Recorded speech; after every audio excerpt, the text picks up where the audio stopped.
Okay, both you guys, this is the topic that we are going to learn today.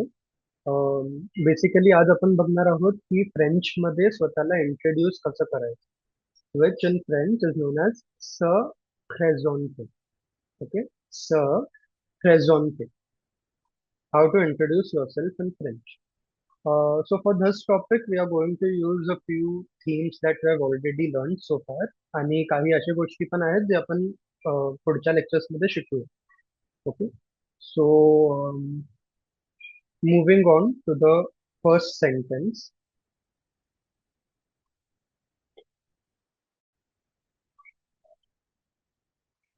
which is Je m'appelle. आपण बघू शकता की इथे French मध्ये तो सेंटेन्स लिहिलेला आहे. त्याच्यावर इंग्लिश ट्रान्सलेशन आहे आणि खाली मराठी ट्रान्सलिटरेशन आहे. म्हणजे प्रोनाउन्सिएशन पण देवनागरीमध्ये लिहिलेलं ज्याच्याने तुम्हाला हेल्प होऊ शकते. Okay.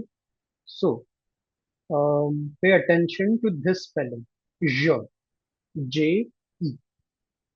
Now, when we pronounce J in English, it is mostly J, as in jokes, joker and stuff. Okay. आणि जेव्हा मराठीमध्ये आपण ज चं उच्चारण करतो तेव्हा ज तरी बोलतो किंवा सॉफ्ट ज असतो. बट फ्रेंच मध्ये it's a completely different story. French मध्ये जेव्हा आपण जे प्रोनाउन्स करतो इट इज ज. ओके, ज. तर रिपीट आफ्टर मी. ज m'appelle. ज m'appelle. आणि जेही तुमचं नाव आहे ते तुम्ही इथे इन्क्लूड करू शकता. For example, je m'appelle Om Kharade. je m'appelle Om Kharade. Or it is. Next sentence. Whenever we introduce ourselves, immediately after our name, what do we tell people? Our age. तर एज किंवा आपलं वय सांगताना आपण हा सेंटेन्स वापरणार, विच गोज लाईक जे dash आणि ऑ. ओके. जे, इथे बघू शकता जे डॅश ऑ. आता इकडे तुमचं जेही वय आहे ते तुम्ही फ्रेंच मध्ये इन्क्लूड करा. तर फॉर एक्झाम्पल मी घेतो जे 25 ans. J'ai 25 ans, which is I am 25 years old. Recent जे लेक्चर्स झाले त्यामध्ये आपण बघितलं की नंबर नेम्स फ्रेंच मध्ये कसं बोलतात. तर तुम्ही तुमचं एज जेही आहे ते तुम्ही इकडे इन्क्लूड करून सेंटेन्स कंप्लीट करू शकता. जे 20 ans. जे 25 ans. जे 30 ans. Right? Next. Je suis Andia. Je suis Andean. आता हा डिफरन्स का आहे हे आपण बघणार आपल्या अपकमिंग लेक्चर्स मध्ये जेव्हा आपण जेंडर बद्दल शिकणार आहोत. तर इंग्लिश मध्ये जर तुम्ही बघाल तेव्हा नॅशनॅलिटीचं gender does not matter. Okay, even if the person is male और female it always goes with the same spelling. पण फ्रेंच मध्ये तसं नाही आहे. फ्रेंच मध्ये if it is if the person is male then it is Andia. If it is female, if it's a woman, it is Andean. Okay. Similarly इकडेही तुम्ही बघू शकता की डिफरन्स दर्शवलेला आहे. ज स्वीस Andia. ज Swiss Andean. Right? Next. Where do you stay? I live in whatever you want to. तर French मध्ये हे कसं बोलणार? j'habite. Okay, j'habite. आता ह्यामध्ये काही स्टुडंट्स मिस्टेक काय करतात की जे अपॉस्ट्रॉफ आहे ना तर त्याला ज अबिक असं वेगवेगळं प्रोनाऊन्स करतात. इनकरेक्ट. ओके. सोबतच सलग आपण त्याला प्रोनाऊन्स करणार. For example, I repeat, j'habite. j'habite आ Mumbai. j'habite à Pune, j'habite à Nagpur. Okay. जेही प्लेस आहे तुमचं प्लेस ऑफ रेसिडेन्स ते तुम्ही इकडे include. Alright. Next and the last sentence while introducing yourself is your profession, your occupation. तर ऑक्युपेशन साठी असा खूप मोठा सेंटेन्स नाही. इंग्लिशमध्ये जसं बोलतो I am a student, I am a teacher, तसंच फक्त आय एम आणि जेही तुमचं ऑक्युपेशन आहे ते आपण पुढे लिहू. So I am in French is je suis, je suis. Alright? तर आता pay attention to this part. इकडे तुम्ही बघू शकता की जे हाफ स आहे त्याला ब्रॅकेट मध्ये लिहिलं. आता असं का? तर फ्रेंचमध्ये काही शब्द असे असतात जे कॉन्सोनंटनी एंड होतात, पण बऱ्याच वेळा आपण ते कॉन्सोनंट स्किप करतो, ओमिट करतो, आपण ते प्रोनाऊन्स नाही करत. फॉर एक्झाम्पल धिस ज सू. पण काही स्पेशल केसेसमध्ये आपण ते लास्ट कॉन्सोनंट पण प्रोनाऊन्स करतो. कधी? जेव्हा पुढचा शब्द वॉवेलनी सुरू होतो. ओके. तर आता आपण हे एक्झाम्पल बघूया. एथ्युडिओ. Okay, look at this spelling, both these spellings, etudiant and etudiant. All right, so this is ending with T, this is ending with E, E, E. All right. Now, etudiant or etudiant, दोन्हीचा अर्थ एकच आहे. It means a student. Okay. So, English मध्ये as you can see, it does not matter, masculine or feminine or whatever. Okay, same spelling we use for any and all genders. पण French मध्ये मॅस्क्युलिन feminine नुसार आपल्याला फरक करावा लागतो. तर जर तुम्ही पुरुष असाल तर the sentence goes like je suis étudiant. जर स्त्री असाल तर je suis étudiante. ऑलराईट. तर इथे coming back to the point from the last slide, स्वी एस चं प्रोनाउन्सिएशन कधी करायचं? अँड ॲज सेड, जर नेक्स्ट वर्ड जे आहे ते वॉवेलनी सुरू होत असेल तर एस प्रोनाऊन्स करतो. Je suis étudiant, je suis étudiante. पण जर समजा तुम्हाला बोलायचं असेल प्रोफेसर और teacher, which in French is professor, तर तुम्ही स्वीस मधला एस च प्रोनाउन्सिएशन नाही करणार. For example je suis professor, je suis médecin, I am a doctor. Je suis pilote, I am a pilot. पण जर नेक्स्ट वर्ड वॉवेलने सुरू होत असेल जसं एच्युडिओ आहे किंवा इंजिनियर, इंजिनियर असेल, तर तुम्ही स्विस मधला एस प्रोनाऊन्स करता. राईट. आता हा सेम कॉन्सेप्ट आपण ह्या सेंटेन्स मध्ये पण बघतो. Since Indian which is India in French is beginning with a vowel, will pronounce this word completely along with its ending sound, ending consonant sound. Okay. तर je suis Sambien. Je suis Sambienne. Okay. Hmm. Yeah, we can include this sentence as well depending on the situation we are in. Okay, we can talk about our hobbies. आपल्याला काय करायला आवडतं ह्याबद्दल आपण बोलू शकतो.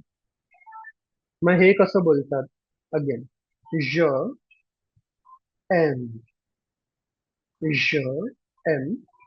Since vowel clash होत होता तर आपण ज चा ई काढून टाकला आणि त्याच्या बदली अपॉस्ट्रॉफ टाकला. म्हणून आपण हे पूर्ण क्लस्टर सोबतच प्रोनाऊन्स करणार, जसं इथे दिलेलं आहे जेम. राईट. जेम. तर जेमच्या पुढे तुम्ही कोणतेही वर्ब्स टाकू शकता. फॉर एक्झाम्पल काही वर्ब्स आपण ऑलरेडी बघितलेले. हा एक्झाम्पल तुम्ही घेऊ शकता. जेम शॉन्टे ए डॉसे. I like to sing and dance. J'aime chanter et danser. Tiva, you can say j'aime lire. I like to read. J'aime jardiner. I like to do gardening. असे बरेच examples आहेत. तुम्हाला जी ही तुमची हॉबी आहे ते तुम्ही इकडे इन्क्लूड करू. तर एकदा आपण हे सगळे सेंटेन्सेस फक्त रिवाइज करून घेऊया. Beginning with my name is, which is Je m'appelle. Repeat after me. Je m'appelle. अच्छा, ह्याच्यामध्ये कन्फ्यूज नका होऊ हा. की हे ज आणि श असं क्लस्टर का केलंय वगैरे. इट्स ओनली बिकॉज जर फक्त ज लिहिलं तर तुम्ही कदाचित कन्फ्यूज व्हाल. तर फक्त हे फ्रेंच ज चं प्रोनाउन्सिएशन क्लिअर करण्यासाठी असं ज आणि श एकत्र जोडलेलं आहे. ओके. तर I repeat, pronunciation of J in French is je, je. Okay? So, je m'appelle Om Kharadi. Next sentence that we have is j'ai 25 ans. J'ai 25 ans. I am 25 years old. Next, je suis indien. Qui va? Je suis indienne. Okay? Je suis indien. J'habite à Mumbai. J'habite à Mumbai. Je suis étudiant. Je suis étudiant. Je suis étudiante.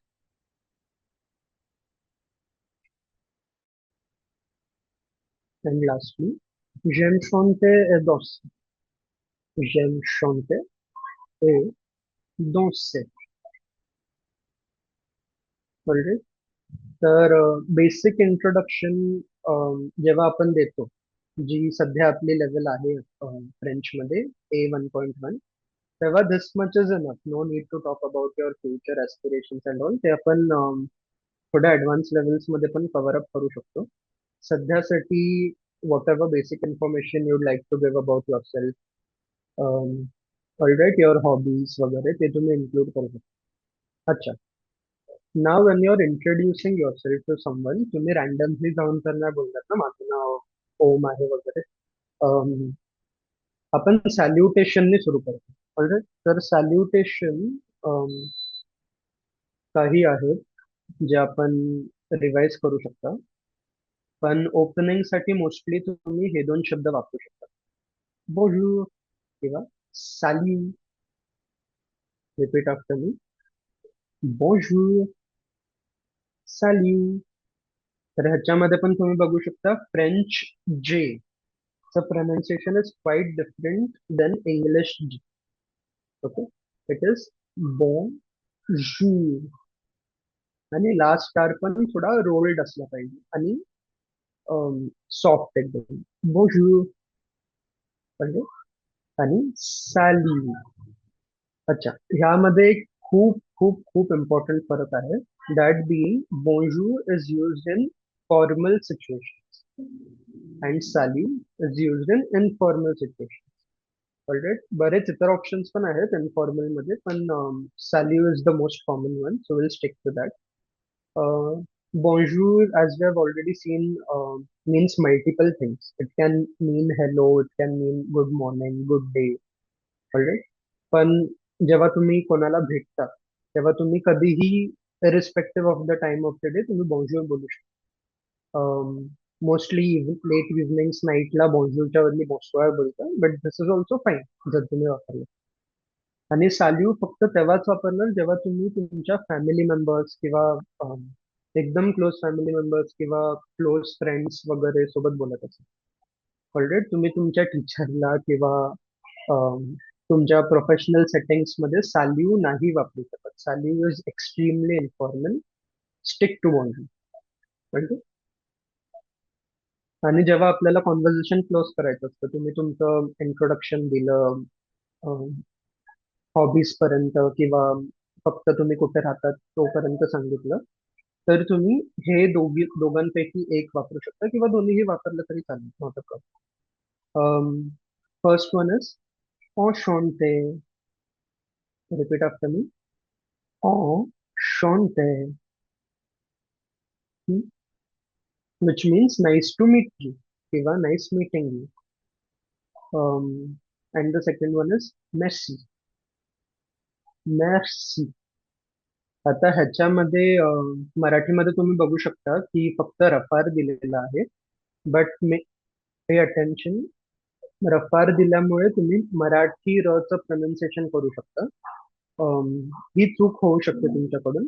Just make sure तुम्ही सारखं सारखं French R include करता. Okay, तर mercy नाही. Mercy is completely incorrect. Mercy. Okay, इथून घसातून आपण role करतो आधी.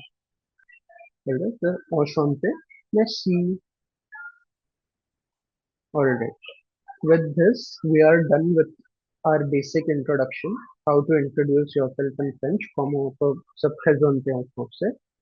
Um, आता आपण हे सगळे एकाच स्लाइड मध्ये रिवाइज करूया. Bonjour, je m'appelle Om Kharade, j'ai 25 ans, je suis indien, j'habite à Mumbai, je suis étudiant, j'aime chanter et danser. And finally, enchanté, merci. Alright, very simple it is. Okay, आणि तुम्ही बघू शकता mostly सगळेच sentences ज ने सुरू होतात, which means I. Okay, मी, माझं नाव हे आहे, मी, माझं वय हे आहे. चल, alright. So I am hoping आपण हे सगळं as we are going through all the slides आपण हे बऱ्यापैकी मेमराईज केलेलं आहे किंवा बेसिक अंडरस्टँडिंग आलेली आहे. तर तुम्हाला हवं तर ह्याचा स्क्रीनशॉट घेऊ शकता तुम्ही पर्सनल रेफरन्ससाठी, जर लिहिलं असेल तर अजून उत्तम. आता आपण काही असे प्रश्न बघूया जे इंट्रोडक्शन सोबत रिलेटेड आहे. For example, what is your name? My name is Om. How old are you? Okay, तर व्हॉट इज युअर नॅशनॅलिटी? तर most basic question is what is your name. तर व्हॉट इज युअर नेमला फ्रेंचमध्ये, अच्छा, फ्रेंचमध्ये जेव्हा आपण बघतो ना तेव्हा बऱ्याच वेळेला आपल्याला दोन ऑप्शन्स असतात, एक इनफॉर्मल आणि एक फॉर्मल. तर इनफॉर्मल तुम्ही तुमच्या मित्रांशी, इनफॉर्मल भाषा तुम्ही तुमच्या मित्रांशी वापरू शकता, क्लोज फॅमिली मेंबर्स सोबत वापरू शकता. ऑलराईट, पण प्रोफेशनल सेटिंग्स मध्ये ही भाषा जी आहे इनफॉर्मल ती अवॉइड करायची असते. तेव्हा आपण वापरतो formal language. Okay, suppose you are talking to your teacher, you are talking to your subordinate or anyone at your professional setting, place of work. किंवा जर कोणत्या स्ट्रेंजरला तुम्ही भेटले तर तुम्ही डायरेक्ट इन्फॉर्मल भाषा नाही वापरू शकत. हेच लॉजिक आपण मराठीमध्ये पण फॉलो करतो. ओके, तुम्ही कसे आहात आणि तू कसा आहेस. सिमिलरली तुझं नाव काय आहे किंवा तुमचं नाव काय आहे किंवा आपलं नाव काय आहे. ऑलराईट, तर आपण प्रत्येक क्वेश्चन मध्ये हे दोन्ही फॉर्म्स बघूया, इनफॉर्मल आणि फॉर्मल. बट मेक शुअर की तुम्ही, जर तुम्ही शुअर नसाल की कोणता फॉर्मॅट वापरायचं, स्टिक टू फॉर्मल. ओके, कारण की formal is very respectful. Informal कधी कधी जर तुम्ही करेक्ट व्यक्तीसमोर नाही वापरलं, जर मित्र नसेल, प्रोफेशनल सेटिंग मध्ये इनफॉर्मल भाषा वापरली तर obviously it doesn't look good. तर इनफॉर्मल मध्ये it is कॉमो tu t'appelles. Comment tu t'appelles? आणि फॉर्मल मध्ये comment vous appelez-vous. Comment vous appelez-vous? Alright, repeat after me. Comment tu t'appelles? Comment vous appelez-vous? Okay. And the response will be je m'appelle. Moving on. Quel âge as-tu? Quel âge avez-vous? I repeat, and you guys also repeat after me. Quel âge as-tu? Quel âge avez-vous? Okay. आणि याचा response काय असणार? J'ai 20 ans. J'ai 25 ans. Alright. What is your age? I am dash years old. हम्म. तर आता आपण येतो नॅशनॅलिटीकडे. Usually जर तुम्ही फ्रेंच बोलताय तर ऑब्व्हियसली तुम्ही अशा लोकांना भेटू शकता जे इंडियन नाही आहे. जर समजा तुम्हाला बाहेर जरी जाता आलं फ्रान्समध्ये किंवा फ्रेंच स्पीकिंग कंट्रीजमध्ये, तर लोक तुम्हाला जेव्हा नॅशनॅलिटी विचारतात तेव्हा डायरेक्ट असं पण विचारू शकतात की what is your nationality, quelle est votre nationalité in French, किंवा simply they can ask are you French. म्हणजे जर तुम्ही फ्रेंच बोलताय तर ते विचारू शकतात आर यू फ्रेंच, किंवा are you do you belong from a French speaking country, are you coming from a French speaking country. तर this is the simple format that they can use. एच यू फ्रॉन्से, किंवा जर तुम्ही स्त्री असाल तर ते लोक फ्रॉन्सेस बोलतात. एच यू फ्रॉन्से और एच यू फ्रॉन्सेस. आणि फॉर्मली एच यू फ्रॉन्से, एच यू फ्रॉन्सेस. मग तुमचा रिस्पॉन्स काय असणार? ऑब्विसली नो, je suis indien. नो, je suis indien. कळले? किंवा जर समजा लोकांनी तुम्हाला करेक्टली जज केलं, किंवा जर माहिती असेल ऑलरेडी फक्त कन्फर्म करतात, तर ते डायरेक्ट विचारणार एच यू अंदियन, एच यू अंदियन, किंवा एच यू अंदियन, एच यू अंदियन. तर तुमचा रिस्पॉन्स असणार येस आय एम इंडियन. मग कसं बोलणार? वी, je suis indien. je suis indien. कळले? तर दोन्ही फॉर्मॅट्स बघितले, लोक तुम्हाला रॅन्डमली काही विचारू शकतात. Are you French, are you American, blah. Alright, जर तसं असेल तर नो बोलणार आपण. नो, नो, शिशू जांभीय. पण जर विचारलं की तुम्ही इंडियन आहात का, देन वी, शिशू जांभीय. नेक्स्ट क्वेश्चन इज हु अबिट यू. हु अबिट यू एंड हु अबिटे वू. हु अबिटे वू, which is basically where do you stay, where do you live. And obviously the response is j'habite à whatever place. So j'habite à Mumbai, j'habite à Pune. Hmm. So once again, let's go through these questions. Comment tu t'appelles? Comment vous appelez-vous? Je m'appelle Om. Quel âge as-tu?